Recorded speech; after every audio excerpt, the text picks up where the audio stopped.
निहाल की बात सुनकर नील ने गुस्से से चाबी उठाई और निहाल की तरफ देखकर कहा, तेरी बहन पागल है। कल को कोई ऊंच नीच हो गई तो मुझे ब्लेम मत करना। निहाल ने भी उसे देखकर मुस्कुराते हुए कहा, अगर कल को कोई ऊंच नीच हो भी गई तो तू अवनी से शादी कर लियो। नील गुस्से से बाहर चला गया और खुद से कहने लगा, दोनों भाई बहन पागल हैं और मुझे भी पागल कर देंगे। 3 घंटे ड्राइव करने के बाद नील प्रताप विला पहुंच गया। इधर अवनी गार्डन में खड़ी होकर बहुत बेसब्री से नील का इंतजार कर रही थी। जैसे ही नील कार से बाहर निकला, अवनी जल्दी से उसके पास आ गई। वहीं नील भी बिना पलक झपकाए एकटक अवनी को ही देखता रह गया।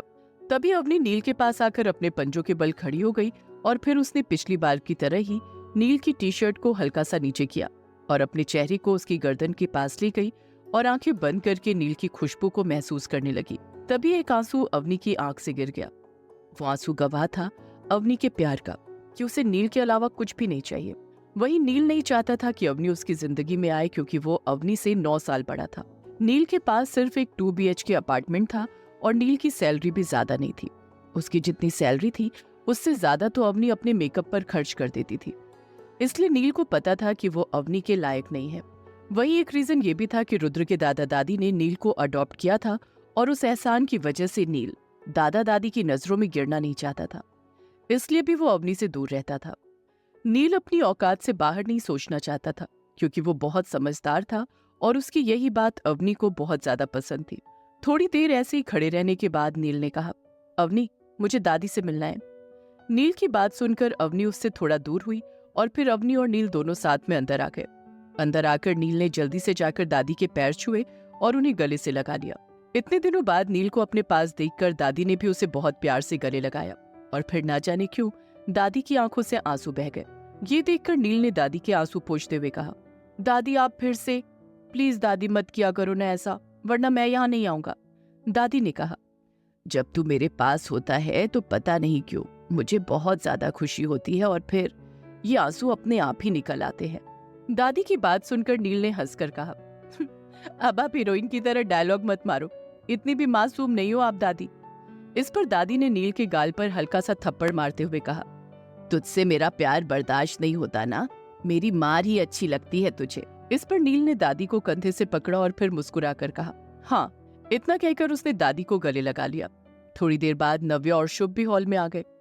नव्या ने जब नील को देखा तो भागकर आई और नील के गले लग गई और फिर उसने शिकायती लहजे में कहा, भैया आप तो आते ही नहीं हो और कहाँ रहते हो, कुछ बताते भी नहीं हो। पता नहीं क्यों नव्या रुद्र से ज्यादा नील से प्यार करती थी और ये बात दादी भी अच्छे से समझती थी।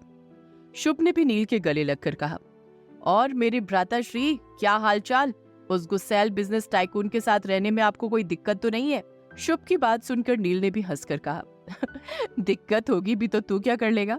इस पर शुभ बोला, डायलॉग मारने में आप भी कम नहीं हो नील भैया, दादी को पीछे छोड़ देते हो। नील ने शुभ के सिर पर हाथ रखकर उसके बालों को हिलाते हुए कहा, सुधर जा छोटे शेर, वरना रुद्र को पता चल गया ना तो तेरी खैर नहीं। थोड़ी देर बाद सब डाइनिंग टेबल पर डिनर कर रहे थे। दादी ने आज कुक से कहकर सब कुछ नील की पसंद का बनवाया था, क्योंकि दादी के लिए भी नील बहुत स्पेशल था। तभी नील ने दादी से पूछा, दादी, दादाजी कहाँ हैं? दादी ने कहा, पुश्तैनी हवेली गए हैं, शायद कोई झगड़ा हुआ है तो उसे खत्म करके ही आएंगे। नील ने कहा, दादी क्या वहां पर मेरी कोई जरूरत है? अगर है तो बता दीजिए, मैं चला जाता हूँ। दादी ने कहा, नहीं, तुम्हें जाने की जरूरत नहीं है, तुम्हारे दादाजी सब संभाल लेंगे। इसके बाद सबने डिनर किया और फिर सब बातें करने लगे। बातें करने के बाद सब अपने अपने कमरे में चले गए, लेकिन नील दादी के कमरे में चला गया। रात को अवनी नील को देखने के लिए उसके कमरे में आई तो नील वहां नहीं था। अवनी 1 सेकंड में समझ गई कि हो न हो नील दादी के कमरे में ही होगा।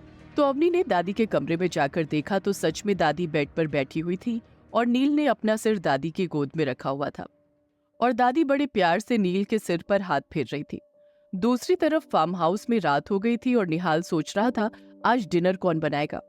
फिर उसने सोचा, रुद्र तो किट्टू को जैसे तैसे कुछ ना कुछ बनाकर खिलाई देगा, पर मेरा क्या होगा? मैंने तो दोपहर में भी ठीक से लंच नहीं किया था, बस 2 चम्मच चावल ही खाए थे।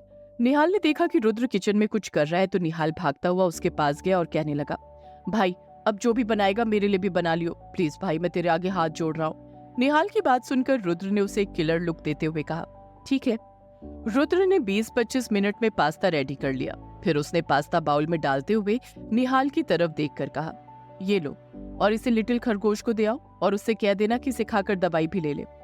तभी दोनों ने देखा कि किट्टू नीचे आ रही है और वो फिर नीचे आकर हॉल में बैठ गई। निहाल ने दूर से ही कहा, किट्टू ये लो, तुम्हारे पति परमेश्वर ने तुम्हारे लिए पास्ता बनाया है, इसे खा लो फिर दवाई ले लेना। निहाल की बात सुनकर किट्टू डाइनिंग टेबल पर आकर बैठ गई और फिर किट्टू ने पास्ता का बाउल उठाया और उसमें से पास्ता खाने लगी। किट्टू जबरदस्ती पास्ता खा रही थी क्योंकि किट्टू को पास्ता पसंद नहीं था और वो पास्ता कभी खाती भी नहीं थी। वहीं ये बात रुद्र ने भी नोटिस कर ली थी। रुद्र किट्टू के पास आकर बोला, तुम पास्ता नहीं खाती? किट्टू ने ना में गर्दन हिला दी। रुद्र ने बाउल उठा लिया और साइड में रख दिया। फिर रुद्र ने किट्टू से पूछा, तो तुम क्या खाओगी? रुद्र की बात सुनकर किट्टू ने अपने मन में कहा, आपको बहुत शौक है ना दूसरों को बिना वजह टॉर्चर करने का, तो अब मैं आपको बताती हूँ कि मैं क्या खाऊंगी। किट्टू एक पेपर पेन लेकर आई और उस पर डिश का नाम लिख दिया। किट्टू ने जो डिश लिखी थी वो रुद्र ने सुनी भी नहीं थी, क्योंकि किट्टू ने पेपर पर लिखा था सरसों का साग और मक्के की रोटी। रुद्र ने जब वो पढ़ा तो उसे ये फीलिंग आई कि हो ना हो किट्टू ये डिश भी नहीं खाती, क्योंकि पिछले 3 महीने में किट्टू ने ऐसी कोई डिश नहीं बनाई थी। रुद्र ने पेपर को पढ़कर किट्टू की तरफ देखा। रुद्र का रिएक्शन देखकर किट्टू को थोड़ी सी हंसी आ गई, लेकिन उसने अपनी हंसी कंट्रोल कर ली। रुद्र ने अपने मन में कहा, अच्छा तो तुमने मुझे परेशान करने के लिए इसमें ये लिखा है, कोई बात नहीं लिटिल खरगोश, मैं बना देता हूँ। फिर रुद्र ने किट्टू को देखते हुए अपने पॉकेट से मोबाइल निकाला और यूट्यूब पर उसकी रेसिपी देखने लगा। जैसे जैसे रेसिपी का वीडियो चल रहा था वैसे वैसे रुद्र की आंखें बड़ी होती जा रही थी। रेसिपी को देखकर रुद्र ने अपने मन में कहा, ये थोड़ा मुश्किल है पर इसने मुझे चैलेंज किया है तो मैं इसे बनाकर ही रहूंगा। थोड़ी देर बाद जब निहाल ने भी उस पेपर को देखा तो वो भी जोर जोर से हंसने लगा। निहाल ने किट्टू का बाउल उठाते हुए कहा, रुद्र तू बना अपनी बेगम के लिए सरसों का साग मक्के की रोटी, मैं जा रहा हूँ, पास्ता ही खा लूंगा और थोड़ी मूवी भी देख लूंगा। ये कहकर निहाल अपने कमरे में चला गया। किट्टू ने जब रुद्र को परेशान देखा तो वो उठकर जाने लगी। तभी रुद्र ने उसका हाथ पकड़ लिया और उससे कहा, अरे बना रहा हूँ ना, खाकर जाना। रुद्र की बात सुनकर किट्टू को हंसी तो बहुत आ रही थी, लेकिन वो अपनी हंसी को कंट्रोल करते हुए डाइनिंग टेबल पर वापस से बैठ गई। दूसरी तरफ दादी नील के सिर पर हाथ फेर रही थी। तभी दादी ने कहा, नील चलो हम मेरी फेवरेट मूवी देखते हैं।